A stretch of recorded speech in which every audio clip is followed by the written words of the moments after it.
Je quitte le garage, l'esprit tranquille. Il ne reste plus que l'embrayage et le kit moquette à poser.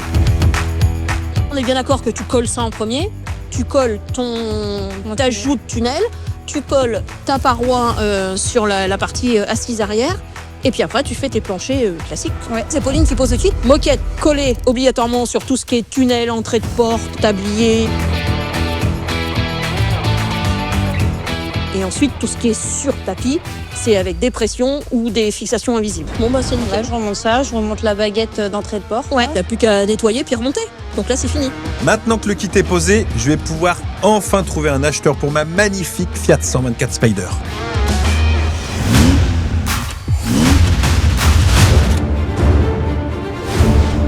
Ça y est, c'est enfin le grand jour pour ma Fiat 124 Spider. Et là, je peux vous dire que j'ai trouvé un décor parfait pour la vente. T'as vu où on est? Hein? Ouais, c'est sympa. Le château de Nainville-les-Roches en Essonne. Il est normalement consacré à l'organisation de réceptions privées et d'événements d'entreprise. Mais j'ai su convaincre le propriétaire pour qu'il accepte que j'utilise son parc. Allez, juste 1 heure.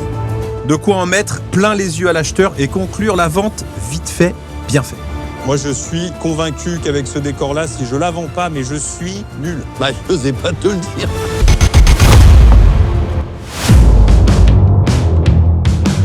Et pour faire une bonne affaire, David et son équipe ont travaillé dur pour terminer la restauration. Franchement, le résultat, la peinture et tout là, avec le rétro que tu as changé de place et qui d'ailleurs, malheureusement, on n'a pas pu mettre tout de suite. Le rétro? Bah non, t'es allé trop vite, gars. Attends, tu m'as pas laissé le temps de me retourner, là. Le client, de toute façon, il la veut maintenant. Donc il m'a dit, je viens la voir, si elle me plaît, je la prends. Donc après, tu verras avec lui ce que vous faites. Ah bah, je t'envoie le rétro, puis tu iras chez lui le poser. Oui, oui, c'est ça, exactement. Après ce petit point, place aux choses sérieuses. Je vois Cédric arriver, et là je peux vous dire que j'adore cet exercice. Une vente, ça se prépare. Il faut être sûr de soi, sûr de ses arguments et sûr de la voiture qu'on vend. On met tout en place dans sa tête. Comme ça, à la moindre question, il n'y a pas de piège. On est en confiance, on bafouille pas. Et ça devrait le faire. Voilà. Bon, je vous mets dans le bain tout de suite, je vais être franc. C'est pas la première que je vois, j'en ai vu plusieurs autres. Bon, moi, de ce que j'ai vu de loin, là, elle est vraiment dans tout ce que je voulais. Tu la voulais rouge, rassure-moi. Oui, Bon, je la voulais rouge. Rouge Ferrari, sans la Ferrari. Mais c'est moins cher aussi. Mais c'est moins cher. Et oui, ça rentre dans le budget. David n'est pas là pour le plaisir. C'est le restaurateur, évidemment, qui a fait la voiture. Pas mal de boulot, quand même. Ouais, pas mal de boulot.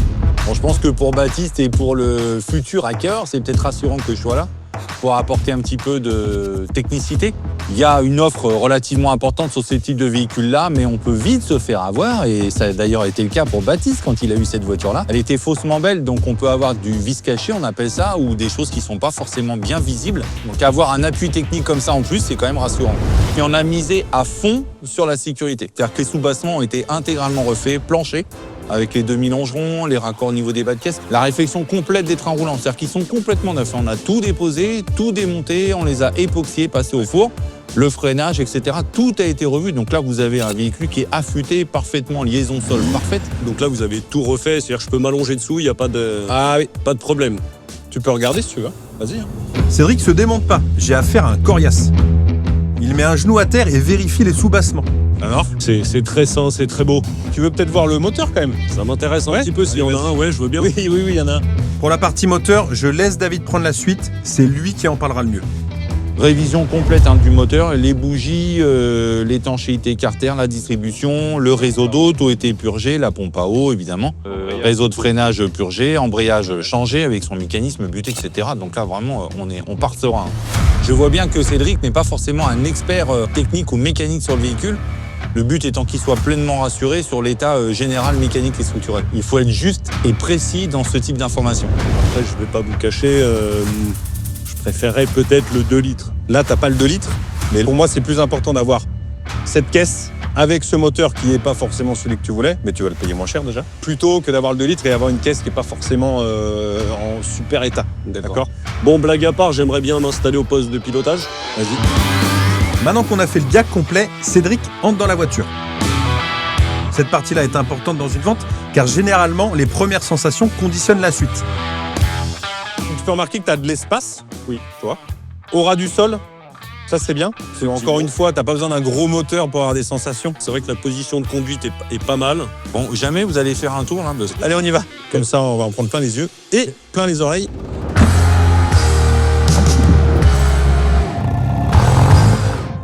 J'espère qu'il kiffe cette petite mélodie. Déjà, c'est plaisant. On entend bien le moteur, quoi. Non, vraiment. Et puis tu vois, 41 000 km, c'est une première main. 1967, c'est une première main, t'imagines? Ouais, c'est quand même assez fou. L'avantage d'une première main, c'est qu'on a l'historique complet. Ça rajoute beaucoup de prix de revente, de cote à un véhicule quand c'est une première, deuxième main. Ce test sur route est obligatoire pour faire basculer la vente. Si dès les premiers tours de roue, c'est plutôt agréable en tant que passager, j'ai hâte de connaître les sensations de conduite de Cédric. Ça se manœuvre plutôt bien. La boîte de vitesse, les vitesses passent très bien. Et par contre, au niveau freinage, du coup, qu'est-ce qu'on a sur ce genre de véhicule? Bah là, c'est l'avantage sur celui-ci, c'est qu'à l'époque, quand c'est sorti, on fait un truc un peu sportif, il fallait que ça freine. D'accord. Tu as 2 freins à disque à l'avant et 2 freins à disque à l'arrière. D'accord, donc on est quand même sur quelque chose de sécure comme ce qu'on peut trouver sur les véhicules tout à fait modernes. Exactement. Tu as même des véhicules aujourd'hui qui sortent qui ont encore des tambours à l'arrière. Ça serait bien qu'ils mettent un bon coup de pied sur la pédale pour faire parler les chevaux. Allez, vas-y là. Ouais, non, ça répond, hein, c'est exceptionnel. C'est très très plaisant, ça part, tu mets le pied dedans, ça part. Là, tu vois, tu sens les petites odeurs un petit peu de brûlé. C'est l'huile qui a coulé quand on a fait les entretiens. C'est les mains un peu grasses que tu mets sur le bloc. Souvent, après, ça brûle. L'huile, elle brûle quand le moteur est chaud, donc ça sent un petit peu l'huile. Puis en plus, on a changé l'embrayage. Cette petite odeur là, un peu d'urine que tu sens, c'est l'embrayage qui est neuf. Et pareil, les odeurs vont partir. Et c'est la question, je pense, la principale. Oui, À part le prix, on va en parler tout à l'heure. bien sûr. Le plaisir, est-ce que tu as pris du plaisir à la conduire? Malgré l'hiver, malgré le bonnet, malgré le froid, j'ai pris vraiment beaucoup de plaisir à la conduire. Retour au château. Cédric a kiffé ce petit test routier et c'est un bon point avant d'attaquer la dernière ligne droite. Marche bien ce litre 4. Bah pour le coup, effectivement, un litre 4, j'ai pas vu de différence du tout avec le 2 litres. Donc bon, encore une fois, vous aviez un peu raison. C'est vrai, Tous les deux. faut le dire. Ah non, faut le dire, faut le dire. Pour nous, on est contents.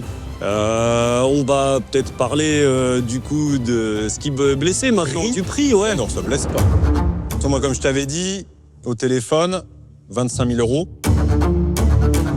25 000, pour moi en plus, vu l'état de la voiture, vu ce qui a été fait dessus, ça les vaut largement.